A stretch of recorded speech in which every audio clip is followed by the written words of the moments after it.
கிறிஸ்தேசுவில் அன்பார்ந்த சகோதர சகோதரிகளே, ஹீலிங் த்ரூ த மாஸ், அதாவது நற்கருணையின் மூலம் குணம் பெறுதல், திருப்பலியின் மூலம் குணம் பெறுதல் என்ற ஒரு புத்தகம் அருட்தந்தை ராபர்ட் அவர்களால் எழுதப்பட்டது. இந்த புத்தகத்தினுடைய 84 மற்றும் 85வது பக்கங்கள் அமெரிக்காவின் நாசா விண்வெளி மையம் நடத்திய ஒரு ஆய்வு ஒன்றை பற்றி குறிப்பிடுகிறது.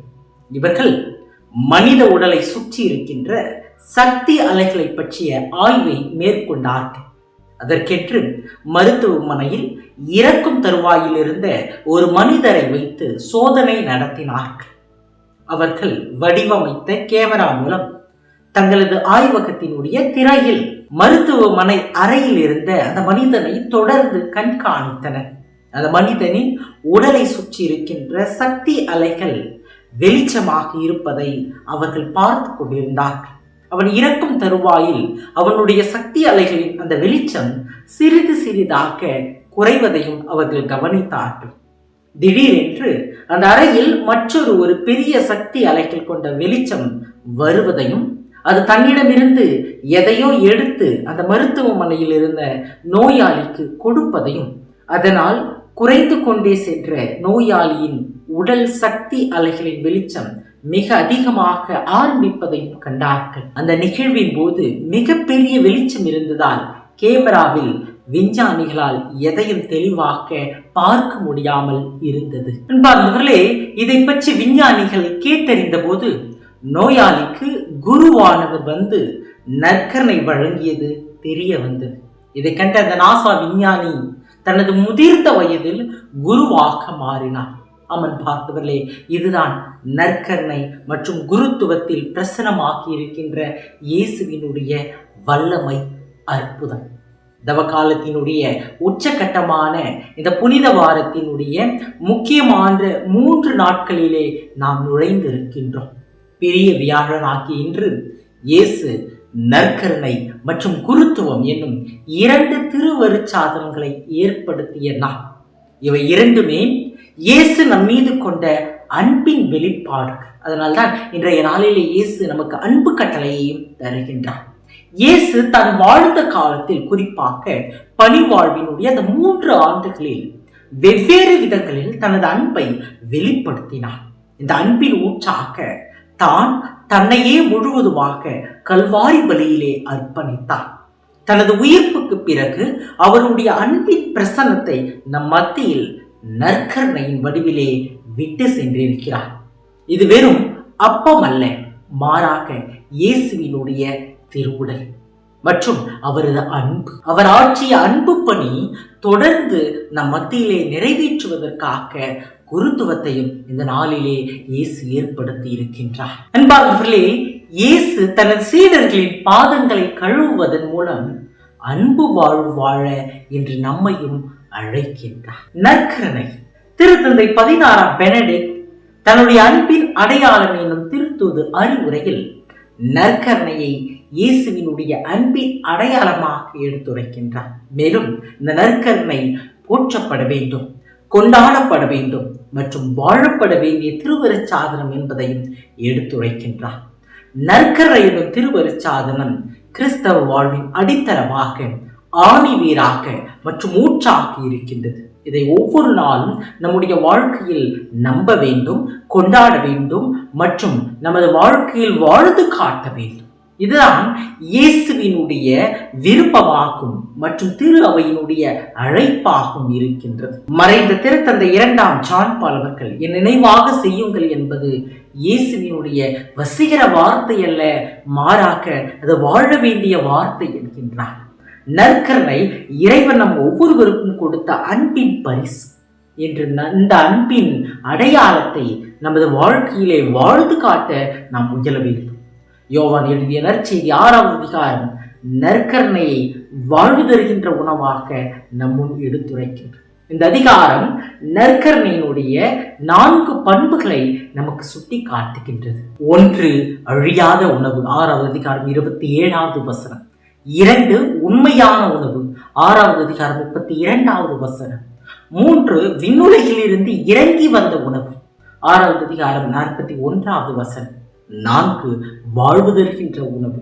6வது அதிகாரம் 51வது வசனம். ஆக நற்கருணை என்னும் இயேசுவின் அன்பை அனுதினமும் நமது வாழ்க்கையிலே நாம் வாழ்ந்து காட்ட முயல்வோம். அடுத்ததாக குருத்துவம் என்னும் திருவருட்சாதனம்.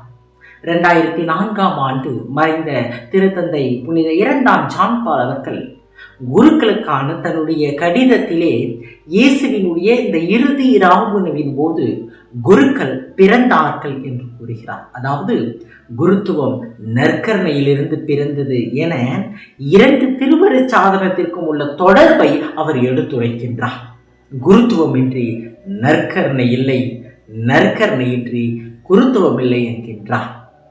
ஒவ்வொரு குருவும் தன்னுடைய குருத்துவத்தின் வழியாக பர்சோனா கிறிஸ்து, அதாவது கிறிஸ்துவின் பதிலாளியாக திகழ அழைக்கப்படுகின்றார். நற்கருணை கொண்டாட்டத்தின் போது ஒவ்வொரு குருவும் காணிக்கையாக்கிய அப்பத்தையும் ரசத்தையும் ஆண்டவர் இயேசுவினுடைய உடலாக மற்றும் இரத்தமாக மாற்றி ஜெபிக்கின்ற பொழுது இது நிறைவடைகின்றது. அன்பார்ந்தவர்களே, ஒரு குரு எத்தகைய ஒரு வேலையை செய்தாலும் நற்கருணை கொண்டாடுவது மிக முக்கிய மற்றும் உச்சக்கட்ட குருத்துவ பணியாக இருக்கின்றது.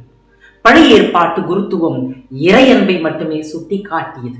ஆனால் புதிய ஏற்பாட்டில் நாம் பார்க்கின்ற இயேசுவின் குருத்துவம் இறை அன்பை மட்டுமல்லாது பிறர் அன்பையும் எடுத்து கூறுகிறது. நாம் நிறைவேற்றுகின்ற இந்த நற்கருணை எனும் திருவருட்சாதனம் இயேசு தனது இறை மற்றும் பிறர் அன்பின் நிமித்தமாக கொடுத்ததன் அடையாளமாக இருக்கின்றது. சந்திப்பு கூடாரத்தின் நுழைவு வாயிலில் ஆரோனையும் அவன் புதல்வரையும் அருகில் வர செய்து அவர்களை தண்ணீரில் கழுவினார்கள்.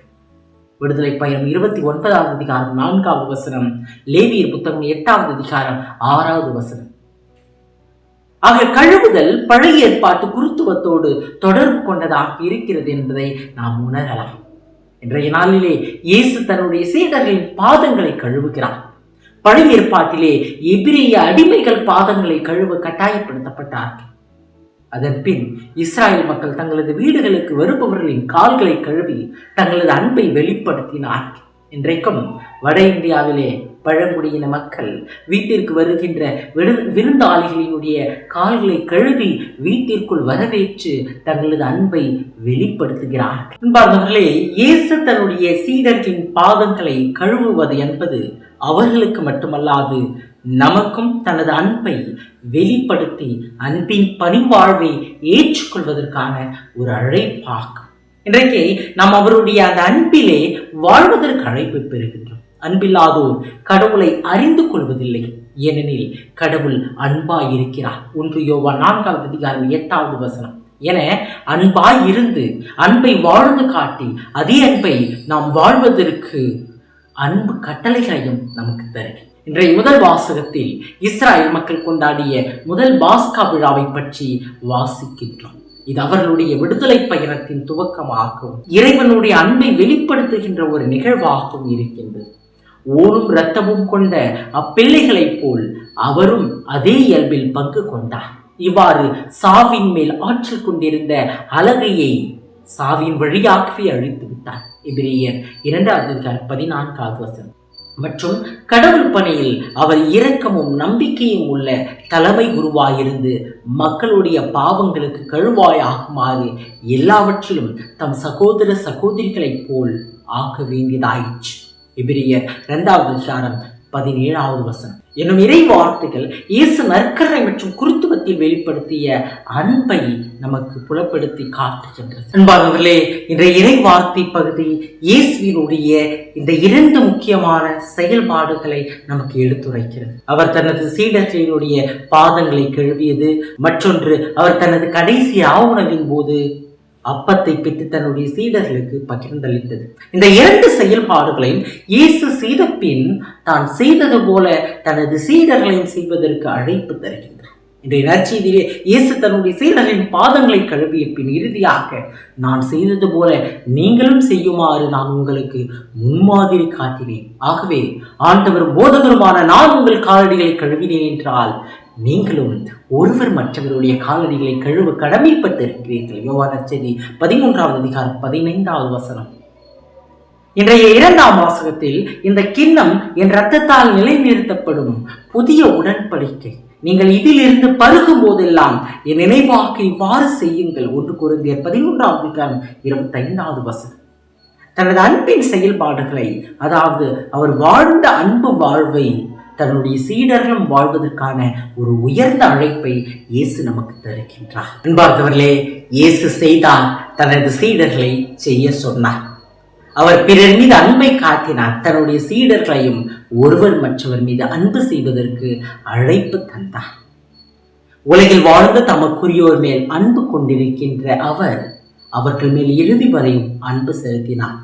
யோவான் 13:1 என இன்றைய நற்செய்தி வாசகம் காட்டும் இயேசுவின் அன்பை நமது அன்றாட வாழ்க்கையில் நற்கருணை ஏற்று நமது வாழ்க்கையில் அதை கொண்டாடுவதன் மூலமும், இன்னும் குருக்களுக்காக செபித்து அவர்களை மதித்து வாழ்வதன் மூலமும் நாம் வெளிப்படுத்துவோம்.